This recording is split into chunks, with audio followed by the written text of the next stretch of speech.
Olá, gente, tudo bem? As voltas da questão do dinheiro e moeda em Max. Já são 3 aulas que eu dedico a essa matéria, sendo que as 2 primeiras aulas, né, a aula 4, a aula 5 e a aula 6, praticamente nós dedicamos essas aulas à discussão dos aspectos teórico-metodológicos da exposição de Marx das formas dinheiro e moeda em O Capital. No último vídeo, eu tentei, a aula de número 7, né? Eu comecei a exposição do dinheiro como medida do valor. Bem, eu não, como de costume, eu gosto de fazer, eu sempre, depois que gravo o vídeo, eu gosto de ouvi-lo para examinar se tá bom, se não tá, se tem alguma coisa, algum reparo a fazer na exposição, etc, etc. Esse último vídeo, eu não fiz isso, né? Eu estava meio cansado, né? Com alguns problemazinhos de ordem psicológica, digamos assim, e joguei o vídeo. E 2 grandes amigos meus, né, que tem canais também no YouTube, assistiram o vídeo e tivemos uma longa discussão sobre o vídeo. Eu estou falando de 2 professores do Instituto Federal do Estado do Ceará. Um deles é o Rodrigo Cavalcante, que tem um canal também no YouTube, né? A Dialética do Avesso, que também tem um curso sobre o capital. Ele é um bom conhecedor, é um excelente conhecedor da dialética hegeliana e do próprio Marx. Nós estamos fazendo a mesma coisa, porém com metodologias diferentes. Vocês terão a ideia com que ele trabalha. Ele é orientando do professor Manfredo de Oliveira, que é conhecidíssimo no Brasil e no mundo, né? A tese dele é História e Totalidade Provisória como pressupostos do método de O Capital de Karl Marx, né? E ele gosta muito, ele trabalha muito o capital. Eu não gosto de usar a expressão, mas na ausência de uma melhor expressão, a partir da lógica dialética de Hegel. A expressão usada assim dá a entender que a lógica é externa ao objeto, mas não é nesse sentido. A lógica é própria do objeto, né? É um excelente canal, né? Quem quiser, aliás, quem quiser não, eu recomendaria, né, aqueles que estão me seguindo, né, também fazer uma comparação com a exposição feita por ele. Assim também como o Fábio Sobral tem um canal sobre o capital, cujo método é muito semelhante ao método, a metodologia apresentada pelo o Rodrigo Cavalcante. O outro canal desse colega que comentou o vídeo de número 7 comigo, a aula de número 7 comigo, é Aquiles Melo, né? Toda semana eu estou me encontrando com ele, virtualmente, ele e o Rodrigo. Então, Aquiles Melo tem um canal também no YouTube sobre América Latina, né? Recomendo a vocês, quem quer conhecer melhor essa comarca que nós vivemos, né? Que passou a existir para o mundo a partir do momento, como diria Eduardo Galeano, os europeus balançaram o mar adentro e fincaram os dentes na sua garganta, né? Essa comarca chamada América Latina ainda escorre sangue por suas veias, ou seja, a riqueza latino-americana continua sendo canalizada, extraída, né, aproveitada pelos países do centro do capitalismo. Pois bem, ele também está desenvolvendo uma tese sobre a teoria da dependência e sobre o dinheiro na Universidade Federal do Ceará, tese de doutorado, né? Seria bom, portanto, que vocês conferissem o canal do companheiro Aquiles Melo, né? Muito bem. Dadas as observações que eles dois fizeram sobre o meu último vídeo, eu me senti na obrigação de fazer uma nova exposição, né, do dinheiro como medida do valor e padrão de preço. Medida do valor e padrão de preço. Praticamente, a aula de hoje vai ser analisar como Marx expõe a transformação da medida do ouro como medida do valor, dos valores, em ouro como padrão de preços, né? E para isso eu elaborei um texto, vou seguir o texto, né, para ver se, seguindo o texto, essa matéria, de certa forma, bastante árida, torna-se, digamos assim, mais fácil.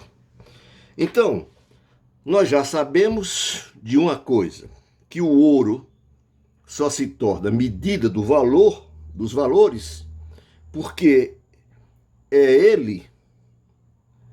nele que todas as mercadorias avaliam seus valores de troca, né? Isso está muito claro, né, já no primeiro capítulo, quando Marx parte da gênese simples, Marx vai expor a gênese do dinheiro, forma simples do valor, x de A igual a y de B, até chegar à forma equivalente geral, até chegar à forma em que o mundo das mercadorias elege uma mercadoria que é particular e, ao mesmo tempo, representante geral de todas as outras mercadorias, porque ela é nessa mercadoria que todas as mercadorias nela expressam os seus respectivos valores de troca. Por isso, o equivalente geral aí, ou a medida de valor aí do ouro, né, representa trabalho diretamente social. Então, a expressão de valor de uma mercadoria em ouro, né, por exemplo, X da mercadoria A é igual a Y da mercadoria dinheiro, quando eu digo X de A é igual a Y da mercadoria dinheiro, essa forma mercadoria dinheiro é sua forma dinheiro ou sua forma preço, né? Isso deve ter ficado claro na exposição anterior, mesmo porque eu trabalhei bastante, né, a possibilidade de incongruência entre o valor e a forma preço das mercadorias. O preço, portanto, é a forma transformada sob a qual aparece o valor de troca das mercadorias no interior do processo de circulação. Então, para facilitar, né, a aprendizagem, ou para facilitar a compreensão da matéria, né, Marx parte da medida do valor, que se transforma em equivalente geral, cuja forma assumida pelo equivalente geral é a forma dinheiro ou a forma preço. Muito bem, sabendo disso, né, o processo de circulação passa por dois momentos, né? No primeiro momento, né, é aquele momento em que os produtores individuais estimam valores das suas mercadorias. Estimado valores de suas mercadorias, eles levam ao mercado as suas mercadorias, e aí no mercado eles vão conferir se o valor que eles estimaram de suas mercadorias corresponde ao tempo de trabalho socialmente necessário exigido pelo mercado. Então as coisas, eu vou ler o texto que eu elaborei, ou a resenha que eu elaborei, mais ou menos, o texto é mais ou menos o seguinte: para levarem suas mercadorias ao mercado, os agentes econômicos estimam seus valores em uma determinada quantidade de ouro ideal, né? Porque eles estão apenas estimando o valor, né? O ouro figura aí como ouro ideal, porque, como vimos antes, nas aulas passadas, né? O primeiro processo de circulação, como diz Marx na contribuição à crítica para a crítica da economia política, Marx diz: o primeiro processo de circulação é, por assim dizer, um processo teórico preparador da circulação efetiva, da circulação prática, do momento em que as mercadorias chegam no mercado. Vale dizer, antes de chegar ao mercado, os donos das mercadorias precisam informar os seus preços, né, já que o preço é a forma, né, transformada do equivalente geral. É a forma preço do equivalente geral. Vale dizer que antes de chegar ao mercado, voltando ao texto, portanto, os donos das mercadorias precisam informar seus preços e, para isso, diz Marx, tem, abre aspas, de passar a língua em suas cabeças ou nelas fixar etiqueta. Por isso, nessa operação, só pode ser aplicado ouro representado ou ouro ideal. Mas o interessante dessa passagem do Capital é que o Marx diz: eles têm, os produtores ou os agentes econômicos, antes de chegar ao mercado, precisam passar a língua na cabeça das mercadorias, precisam lamber suas mercadorias para informar os seus preços. De onde diabos o Marx tira essa expressão passar a língua em suas cabeças? Na nota de pé de página número 5, ele explica por quê. Tem um trecho aí em que ele fala que certos selvagens, quando intercambiavam seus produtos entre eles, para dizerem que estavam satisfeitos com a troca, lambiam seus produtos por 2 vezes. Os esquimós faziam a mesma coisa, né, quando trocavam produtos entre eles, né, para confirmarem que estavam satisfeitos com a troca, também lambiam os seus produtos. Portanto, e na prática também, né? Quando ainda é muito comum ainda, não sei, né, para fixar o preço de uma coisa, você pega um papelzinho, escreve o preço, passa na língua e prega o papelzinho lá na mercadoria, né? Bom, mas deixando de lado essa analogia anedótica contada por Marx, vamos voltar, portanto, à nossa exposição do dinheiro como medida do valor. Para, a partir daí, do dinheiro como medida do valor, examinarmos como o ouro, como medida do valor, transforma-se em padrão de preços. Antes, porém, de analisarmos como o ouro, como medida do valor, converte-se em padrão de preço, devemos ter presente uma coisa bem clara, que o ouro, diz Marx, só pode servir como medida de valor porque ele próprio é produto do trabalho e, portanto, um valor que pode se alterar. O ouro só é medida do valor porque é produto do trabalho, sendo produto do trabalho, seu valor é variável como o valor de qualquer outra mercadoria. Foi isso que tirou o sono de Adam Smith por 15 anos, quando ele elaborou A Riqueza das Nações, e o sono também de David Ricardo, né? Para vocês terem uma ideia, a grande preocupação deles era o seguinte: como é que uma medida que varia pode medir outras coisas, né? Esse problema eles não conseguiram resolver, né?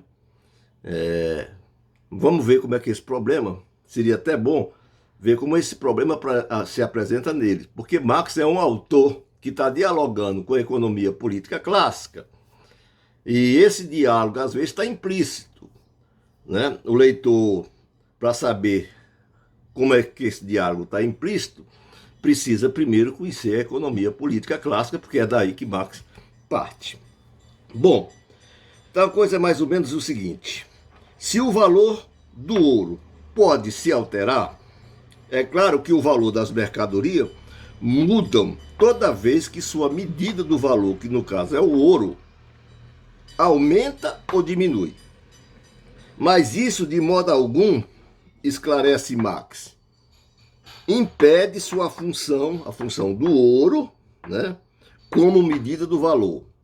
Por quê? Porque uma mudança no valor do ouro, prossegue Marx, atinge todas as mercadorias ao mesmo tempo e tudo permanecendo constante, ceteris paribus, a expressão em latim, os demais fatores permanecendo iguais, mantém inalterados seus valores relativos recíprocos, mesmo que estes agora se expressem em preços de ouro maiores ou menores do que antes. Pressupondo, como assim faz Marx, que o preço das mercadorias são idênticos aos valores, para avaliar como se comporta o movimento dos preços, sempre que o ouro variar, diz Marx, vale as leis já expressas na circulação, já expressa na forma simples do valor. Mas, para não complicar a nossa exposição, variando o valor do ouro, o valor das mercadorias, os preços das mercadorias também variam, mantendo inalterada a estrutura relativa de preço das mercadorias. Como assim? Vamos lá. Sendo assim, o preço das mercadorias só pode subir, os preços das mercadorias só podem subir generalizadamente quando ocorrem duas coisas. Primeiro, permanecendo constante o valor do dinheiro, subirem os valores das mercadorias. Se os valores das mercadorias sobem, requerem mais tempo de trabalho para ser produzida. Obviamente, se os valores sobem, né, a sua expressão em dinheiro, a sua expressão em preço também sobe, né? Então, a outra maneira que provoca uma subida generalizada nos preços é a seguinte: permanecendo constante o valor das mercadorias, uma maior produtividade na produção do ouro faz o valor do ouro cair, e o valor cair no valor do ouro, você vai precisar de maiores quantidades de ouro para comprar a mesma quantidade de mercadoria que antes você comprava com o ouro. Por outro lado, os preços das mercadorias só podem baixar generalizadamente, permanecendo constante o valor do dinheiro, caírem os valores das mercadorias. Então, o valor do dinheiro permanece constante, os valores das mercadorias caem, né? O valor do dinheiro cai, os valores das mercadorias. E dessa forma, né, há uma queda generalizada, né, no preço das mercadorias. Permanecendo constante o valor das mercadorias, subiu o valor do ouro, né?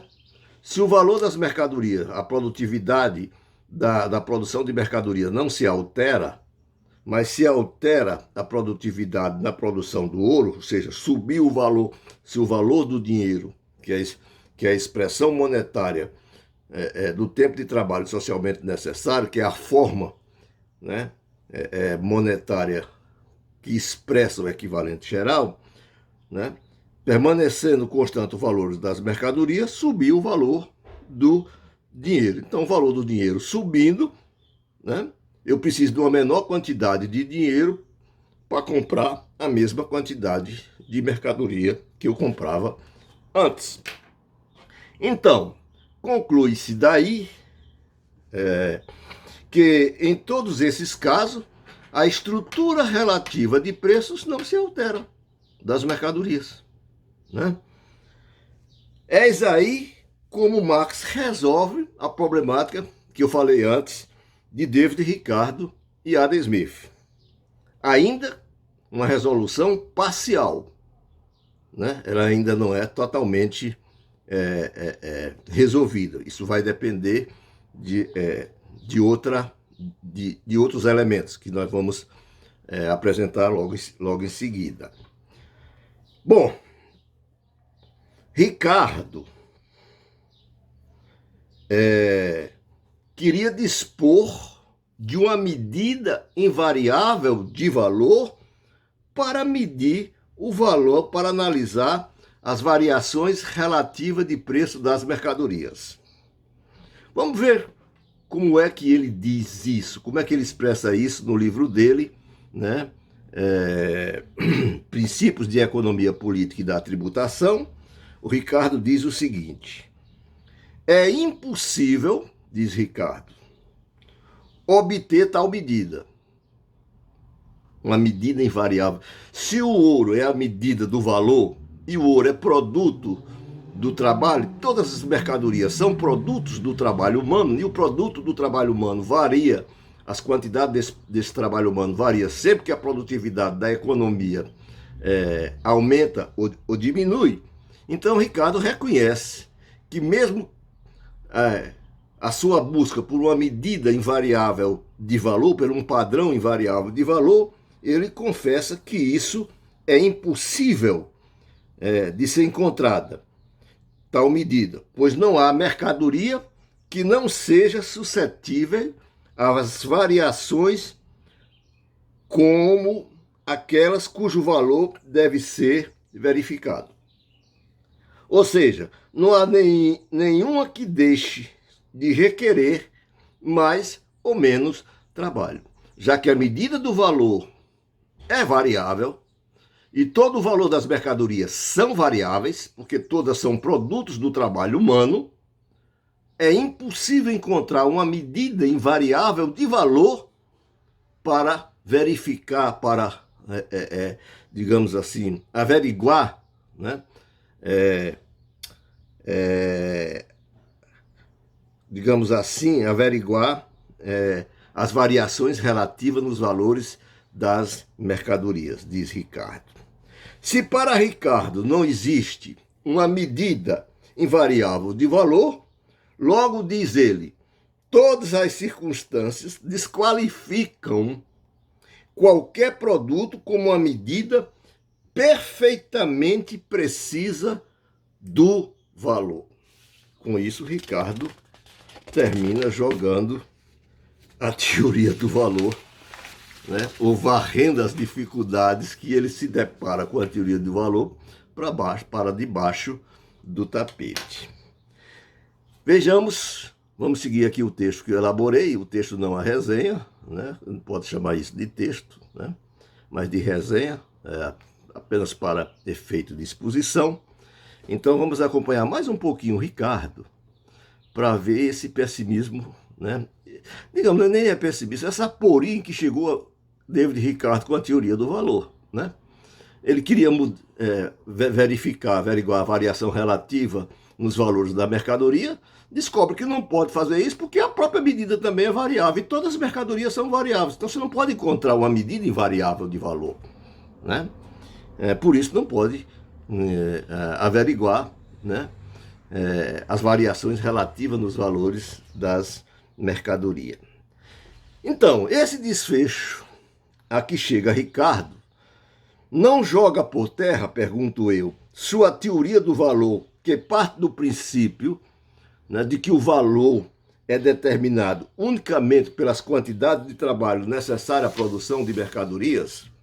Quem conhece Ricardo, né, o capítulo 1º, que é o capítulo sobre o valor, tem 7 sessões. E logo na primeira sessão, ele faz uma crítica direta a Adam Smith, alegando que Adam Smith atribui ao valor do trabalho e não à quantidade de trabalho a medida do valor das coisas, né?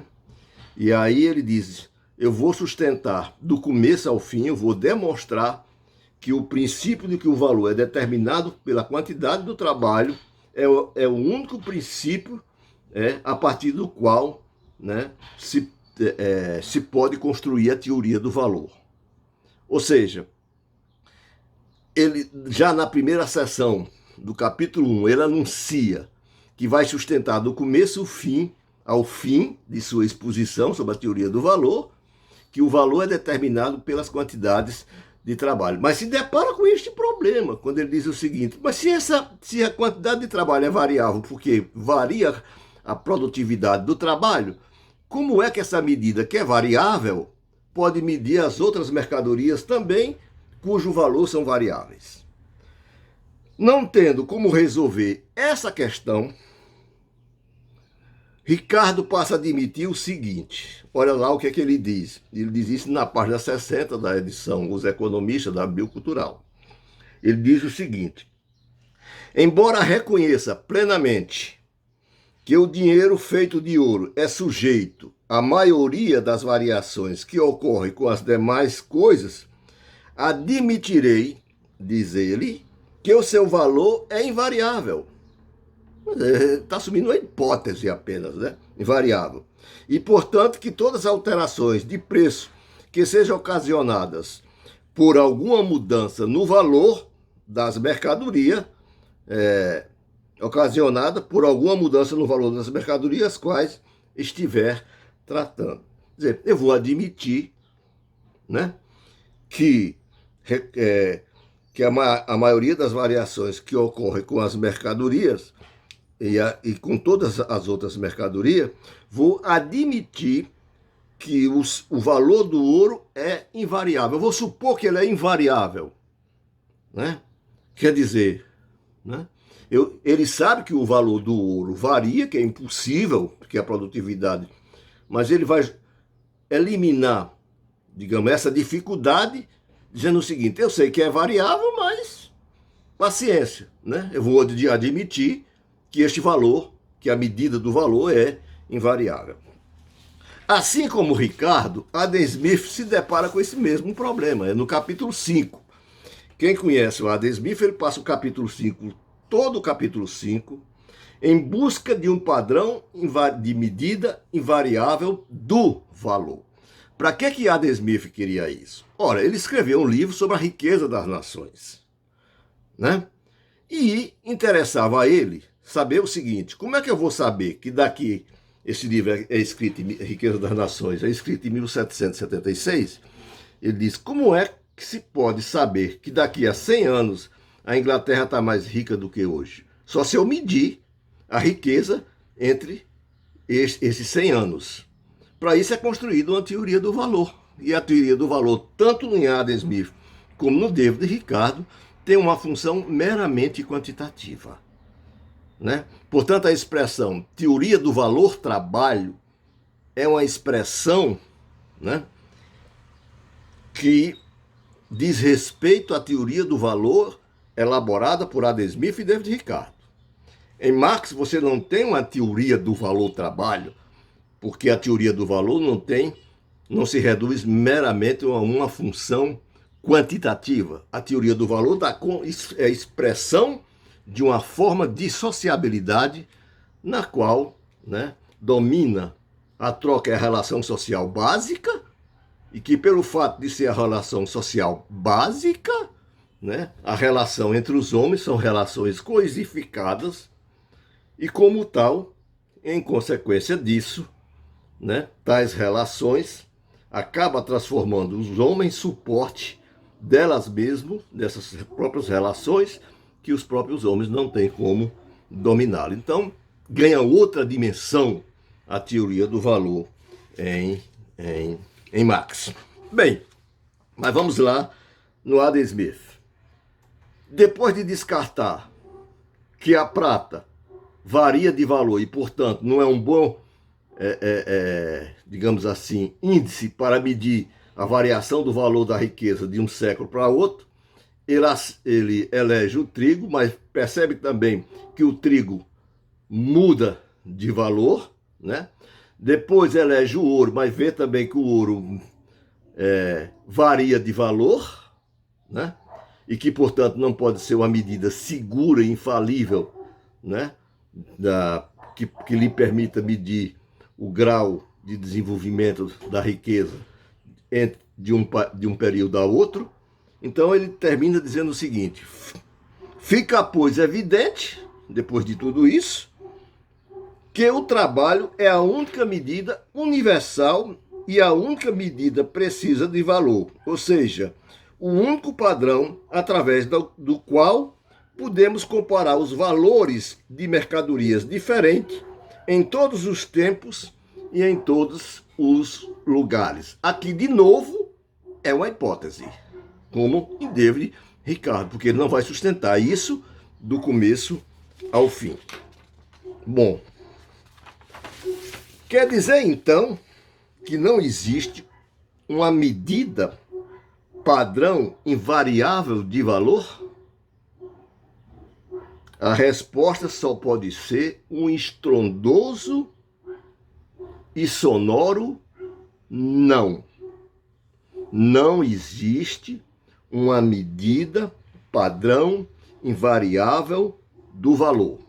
E o Marx deixa isso muito claro quando diz que o ouro só pode servir como medida do valor porque ele próprio é produto do trabalho e, portanto, um valor que pode ser alterado.